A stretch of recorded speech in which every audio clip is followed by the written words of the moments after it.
ایک صحابی آیت پڑھتے ہیں من ذا الذی یقرض اللہ قرضا حسنا، ابو طلحہ نام ہے ان کا، انصاری ہیں، آتے حضور اللہ قرض مانگتا ہے؟ آپ فرمائے ہاں اللہ قرض مانگتا ہے۔ اچھا حضور میرا جو ہے سب سے بڑا باغ ہے مدینے میں اور سب سے اعلیٰ ہے، سب سے قیمتی ہے، میں دیتا ہوں اللہ کو،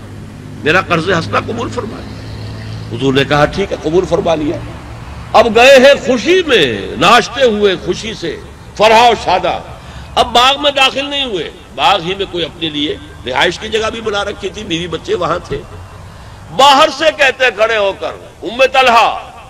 وہ ابو طلحہ تھے وہ ام طلحہ، نکل آؤ باہر، بچوں کو لے آؤ، میں نے یہ اللہ کو قرض دے دیا، اب یہ ہمارا نہیں ہے۔ یہ ہے یقین کی بات، یقین پیدا ہو جائے۔ غزوہ بدر میں ایک صحابی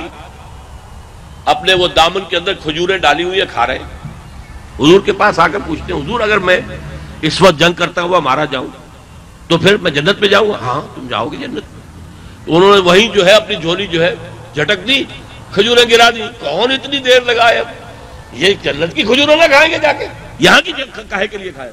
فوراً گئے، گھمسان کے رن میں گئے، شہید ہو گئے۔ یقین، وہ یقین، اگر وہ یقین پیدا نہیں ہوتا 100% لوگوں میں نہیں پیدا ہوا کرتا، معتدب تعداد میں ایسے لوگوں کے اندر یقین جب تک اس درجے کا نہیں آئے گا تو انقلاب اسلامی کا گویا کہ پہلا قدم ہی نہیں اٹھا۔ نعرے لگاتے رہو، جلسے کرتے رہو، جلوس نکالتے رہو، بہت جو بھی چاہو کر لو، کوئی گولیاں بھی کھا لو، جیسے کہ نظام مصطفیٰ تحریک میں لوگوں نے گولیاں بھی کھا لی، لیکن اگر یہ کام پہلے نہیں ہوا ہے، وہ ایمان اور یقین کی کیفیت کہ ایک صحابی سے حضور نے صبح کے وقت ایسے ہی پوچھ لیا، ایک عادت تھی آپ کی، معمول تھا، فجر کی نماز کے بعد بیٹھ جاتے تھے، کسی نے کوئی خواب دیکھا ہو خاص وہ بیان کرے، ایک صحابی سے سوال کریے کیف اصبحت، آج کس عالم میں صبح ہوئی تمہاری؟ انہوں نے کہا اصبحت مومنا حقا یا رسول اللہ، بڑا غیر معمولی جواب تھا، اے اللہ کے رسول میں نے تو سچے مومن کی صبح کی ہے، سچے مومن کی صبح۔ اب حضور نے سوال کیا لکل شیء صفت فما صفت ایمانک، ہر شے کی کوئی صفت ہوتی ہے، علامت ہوتی ہے، تم جو کہہ رہے ہو سچے مومن کی صبح مجھے نصیب ہوئی ہے تو کیا علامت ہے تمہاری اس ایمان کی؟ انہوں نے عرض کیا کانی انظر الی النار کانی انظر الی الجنہ، میری کیفیت یہ ہے کہ گویا کہ میں اپنی آنکھوں سے دیکھ رہا ہوں دوزخ کو بھی اور اپنی آنکھوں سے دیکھ رہا ہوں جنت کو بھی۔ یہ تھا وہ یقین کا درجہ جسے کہ حدیث جبرائیل میں کہا ہے